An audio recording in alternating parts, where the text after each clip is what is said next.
Good evening आप सभी के लिए एक बार फिर से आप सभी का स्वागत है हमारे चैनल एनिग्मा एजुकेशन में। आज हम देखेंगे क्लास 12th केमिस्ट्री का जो सबसे मोस्ट इम्पॉर्टेंट क्वेश्चन है SN1 और SN2 रिएक्शन में अंतर।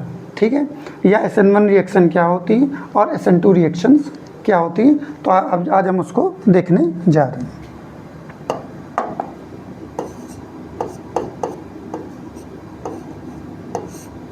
SN1 रिएक्शन हमारी क्या होती हैं, सबसे पहले हम इनको समझेंगे। सबसे पहले तो हम ये जानेंगे कि जो SN1 रिएक्शन है ये एक अणु अपक्रिया है। ठीक, एक पर्टिकुलर टाइम पर एक ही मॉलिक्यूल यहाँ पर रिएक्शन करता है और ये एक डायरेक्शन सेम डायरेक्शन पे ये अपक्रिया संपन्न होती है। तो हमको कुछ इस चीज़ का पता होना चाहिए। अब देखिए यहाँ पर जो इसका मेन डायग्राम है SN1 का वो ये है कि मान लीजिए कोई कार्बन है,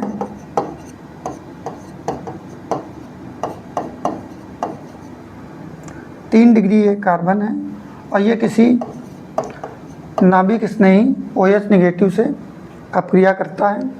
तो ये रिएक्शन करने के बाद क्या बनाएगा, CH3 CH3 CH3 OH और ये Br को क्या कर देगा, अलग कर देगा। ठीक है, तो हमने देखा कि सबसे जो ये बेसिक यहाँ पर क्वेश्चन है तो इसमें 3 डिग्री का एल्किल हैलाइड नाभिक स्नेही OH नेगेटिव से अपक्रिया करता है और Br नेगेटिव को क्या कर देता है, ये अलग कर देता है। ये हमारी मेन जो SN1 की रिएक्शन है, मेन रिएक्शन ही है। SN1 जो अपक्रिया होती है वो हमारी 2 स्टेप्स में होती है। तो वो स्टेप्स क्या क्या हैं हम उनको देख लेते हैं। स्टेप 1 यानी कि प्रथम पद,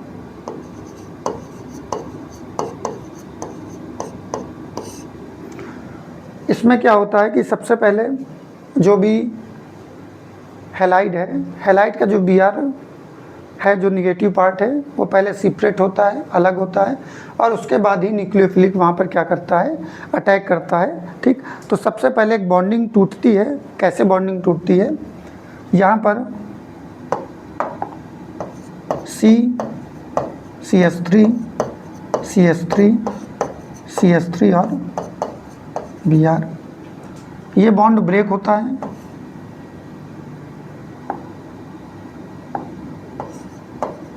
Br नेगेटिव अलग हो जाता है और जो ये है यहाँ पे कार्बोकैटायन बनता है। ठीक है, तो ये रिएक्शन हो गई। इसमें क्या होता है, कार्बन का कैटायन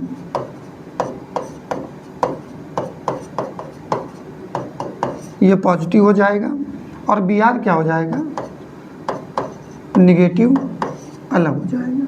ये इसका स्टेप 1 है। ये धीमी रिएक्शन होती है, धीमी गति, स्लो रिएक्शन है, ये स्लो रिएक्शन। इसके बाद स्टेप नंबर 2 आता है यानी कि द्वितीय पद।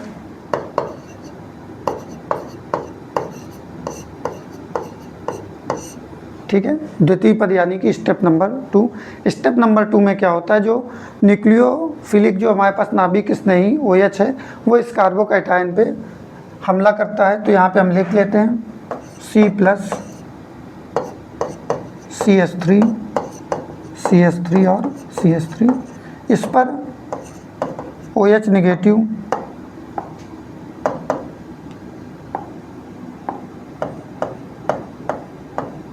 ठीक है। ऑक्सीजन के पास हमारे 6 इलेक्ट्रॉन्स होते हैं। ये क्या करता है, यहाँ पे कार्बोकैटायन पे जाकर के अटैक करता है और ये रिएक्शन काफ़ी तीव्र होती है, तीव्र गति, फास्ट रिएक्शन। ठीक, यहाँ पे फास्ट रिएक्शन होती है और ये OH जाके इस कार्बोकैटायन से जुड़ जाता है और ये बन जाता है CH3 OH। ठीक है, इसको तब तक नोट कर लीजिए। ये इसकी मेन SN1 रिएक्शन है। इससे सिंपल नहीं समझाया जा सकता, एकदम सिंपल भाषा में समझाया गया है। ये इसकी मेन रिएक्शन है। स्टेप 1 इसका ये जो कि धीमी गति में होता है, जिसमें कार्बोकैटायन का कार्बोधनायन का फॉर्मेशन होता है। और यहाँ पर न्यूक्लियोफिलिक यानी जो नाभिक स्नेही है हमारा, इसको हम लिख देते हैं नाभिक स्नेही, इसका अटैक होता है। और अटैक वाली जो रिएक्शन है वो कैसी होती है, तीव्र गति से होती है। तो इसको नोट कर लीजिए, ये हमारी SN1 की अपक्रिया है। इसके बाद हम SN2 की रिएक्शन को देखेंगे। जल्दी से नोट कर लें, तुरंत हम SN2 को बताएंगे।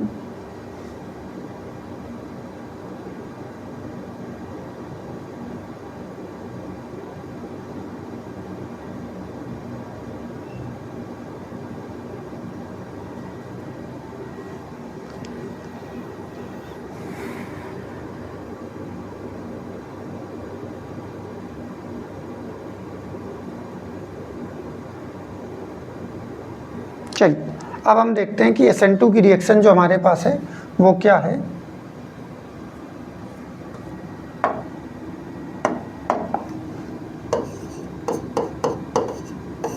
SN2 की रिएक्शन भी सेम रिएक्शन होती है। यहाँ पे एल्किल हैलाइड हटेगा और नाभिक स्नेही OH निगेटिव आकर के जुड़ेगा। पर वो कैसे जुड़ेगा, वो एक ही स्टेप में एक ही लाइन में आकर के जुड़ेगा। C हमारा 3 डिग्री का कार्बन,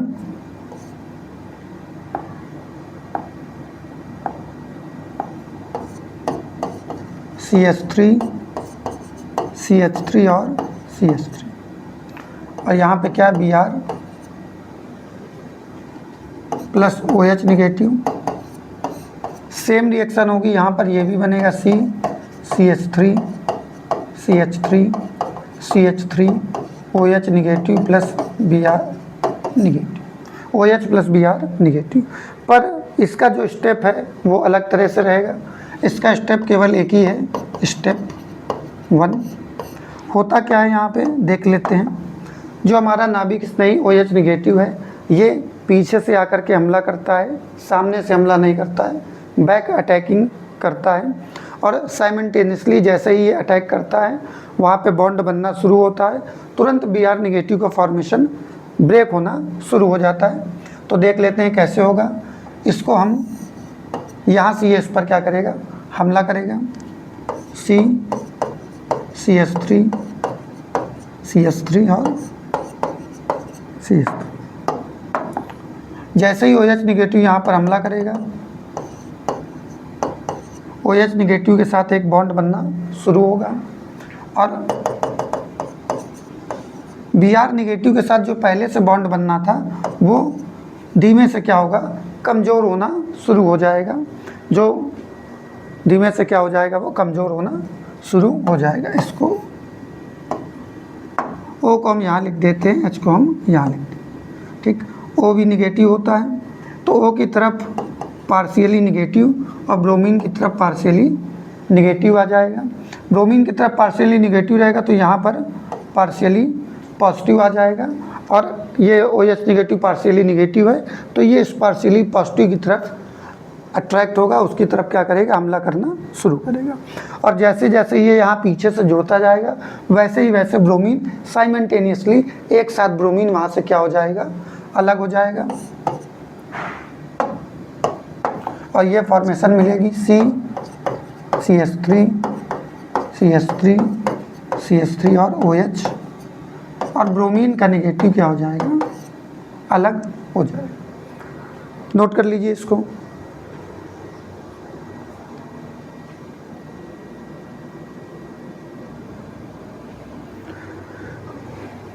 जल्दी से नोट करेंगे तो हम इसके आगे फिर से देखना शुरू करेंगे।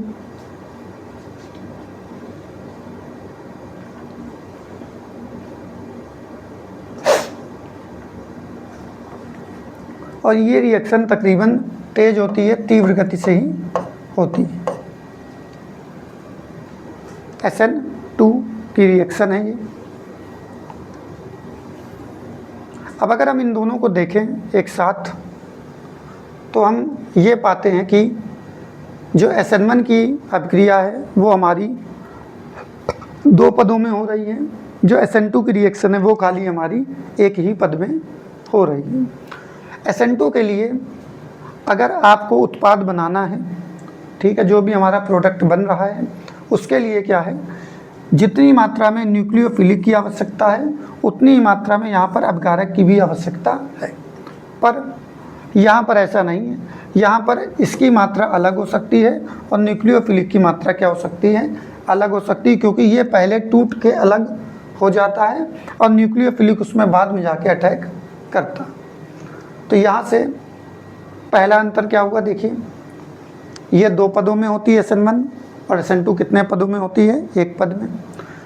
SN1 अपक्रिया केवल इसके पर ही निर्भर करती है, पर जो SN2 है वो अभिकारक और नाभिक स्नेही दोनों पर निर्भर करती है। SN1 की रिएक्शन पहले धीमी और बाद में तेज़ होती है। SN2 की रिएक्शन की स्पीड तकरीबन सेम रहती है। ठीक, ये कुछ सिंपल चीज़ें हैं। यहाँ पर देखिए, यहाँ पर एक अणुक अभिक्रिया है, पहले एक अणु ये सॉल्व हो रहा है, पर यहाँ ऐसा नहीं। यहाँ पर कितने अणु चाहिए हमको, 2 अणुओं की आवश्यकता है। तो जो SN1 है वो एक अणुक अपक्रिया है, यूनिमॉलिक्यूलर, और जो SN2 है वो हमारी बाईमॉलिक्यूलर यानी कि 2 अणुक अपक्रिया। ये प्रथम कोटि की अपक्रिया है और ये कौन सी कोटि की है, द्वितीय कोटि यानी सेकंड ऑर्डर की अपक्रिया। अब इसके अंतर को हम थोड़ा सा एक्सप्लेन कर लेते हैं कि कैसे हमको पेपर में इसके अंतर को लिखना है।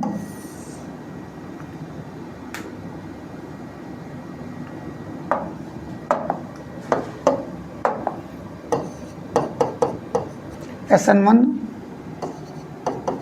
और SN2 नंबर 1, ठीक है। SN1 और SN2 में अगर हम देखें तो जो SN1 है वो हमारी 2 पदों में संपन्न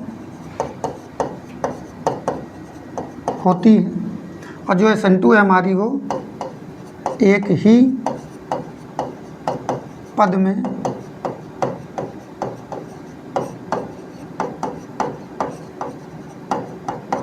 संपन्न होती है। एकदम सीधी सी बात है। SN1 हमारी 2 पदों में संपन्न होती है, SN2 हमारी एक ही पद में संपन्न होती है। ठीक,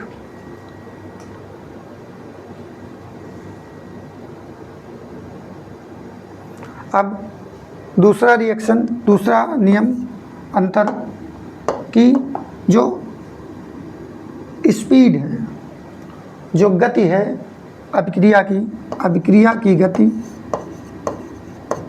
या अभिक्रिया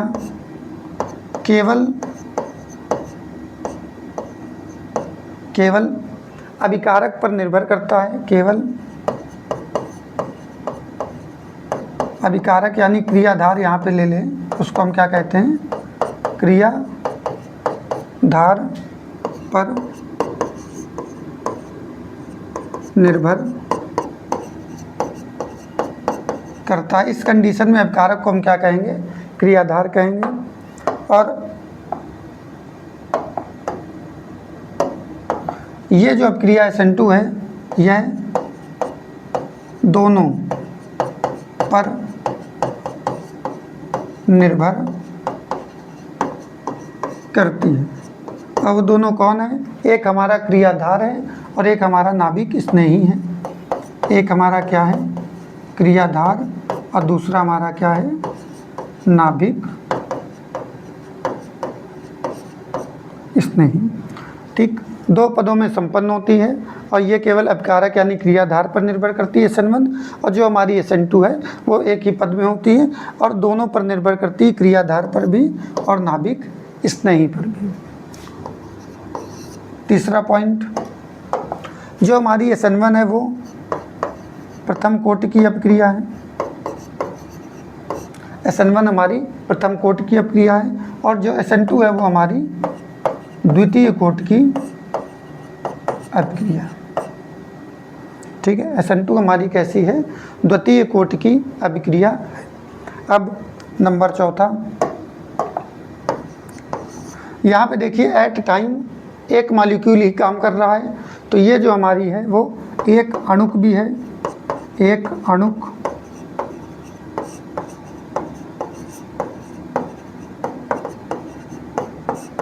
अभिक्रिया है।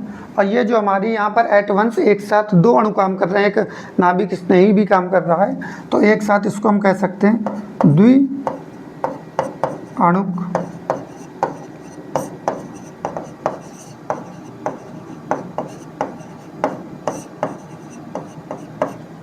द्विअणुक अभिक्रिया है। ठीक,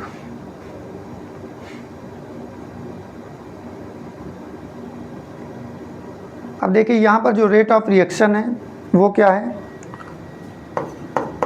3 डिग्री के लिए सबसे ज़्यादा, फिर 2 डिग्री और फिर 1 डिग्री, और उसके बाद एल्किल हैलाइड जो कि हम नॉर्मली यूज़ करते हैं उसके सबसे अंत में ये किस पर है, एल्किल हैलाइड यानी कि CH3X पर है। 3 डिग्री के लिए SN1 की अपक्रिया जल्दी होगी, 2 डिग्री के लिए, फिर 1 डिग्री के लिए, और सबसे देर में CH3X के लिए। जैसे यहाँ पे हमने देखिए 3 डिग्री का लिया है, 1 2 3 और ये चौथा, तो यानी कि 3 डिग्री का हमने कार्बन उसमें ले रखा। यहाँ पर जो अपक्रिया होगी SN2 की वो होगी CH3X के लिए सबसे तेज, फिर 1 डिग्री, फिर 2 डिग्री और उसके बाद 3 डिग्री। ये सबसे धीमी होती है SN2 रिएक्शन, 3 डिग्री के लिए सबसे क्या होगी हमारी, धीमे होगी।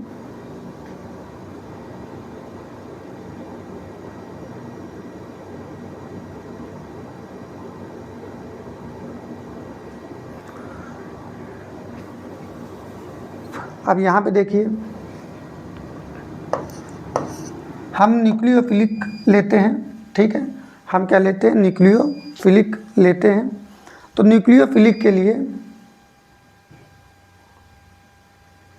तो SN1 जो है वहाँ पे चूँकि न्यूक्लियोफिलिक की आवश्यकता है, तो जो हमारा न्यूक्लियोफिलिक है, ठीक, वो यहाँ पर वीक बेस से भी आ सकता है, यानी अगर हम यहाँ पे दुर्बल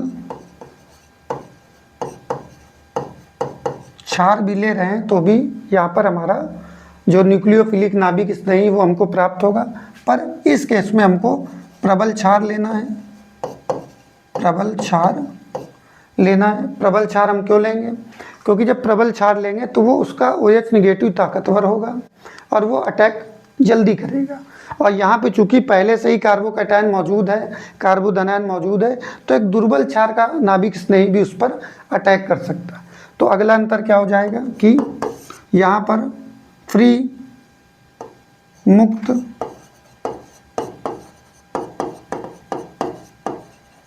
कार्बोधनायन है, पर यहाँ पर मुक्त कार्बोधनायन नहीं है। यहाँ पर SN2 में मुक्त कार्बोधनायन नहीं है, ठीक है। तो इस प्रकार से हमने यहाँ पर कुछ अंतर देखे हैं SN1 और SN2 में। 7 से 8 अंतर बहुत सफिशियंट है आपके पेपर के लिए। हम इसको दोबारा दोहरा देते हैं। दोबारा कैसे दोहरा देते हैं कि SN1 रिएक्शन 2 स्टेप में होती है, SN2 रिएक्शन 1 स्टेप में होती है। SN1 एक अणुक है, SN2 द्विअणुक है। SN1 हमारी जो रिएक्शन है वो प्रथम कोटि की है, SN2 हमारी द्वितीय कोटि की है। एकदम सिंपल। SN1 2 पदों में होती है, ठीक है, SN1 1 पदों में होती है।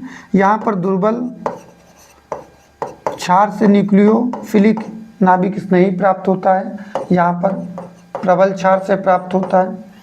चूँकि दुर्बल क्षार है तो यहाँ मुक्त कार्बोकैटायन यानी कि कार्बोधनायन है, और SN2 में मुक्त कार्बोधनायन नहीं। इस तरह से हम SN1 और SN2 में अंतर कर सकते हैं। और डायग्राम अवश्य बनाएं। एक स्टेप में Br अलग होता है और दूसरे स्टेप में OH जुड़ता है, और यहाँ पर partially negative, partially positive, partially negative. ये कार्बन है, ये ब्रोमीन है, ये OH। ऐसी प्रक्रिया होती है। और इस प्रकार से हम बहुत ही आसान भाषा में SN1 और SN2 के अंतर को समझ सकते हैं, जो कि बोर्ड परीक्षा के लिए एक सबसे इम्पॉर्टेंट क्वेश्चन है। चलिए आज के लिए बस पर्याप्त है, इतना ही है।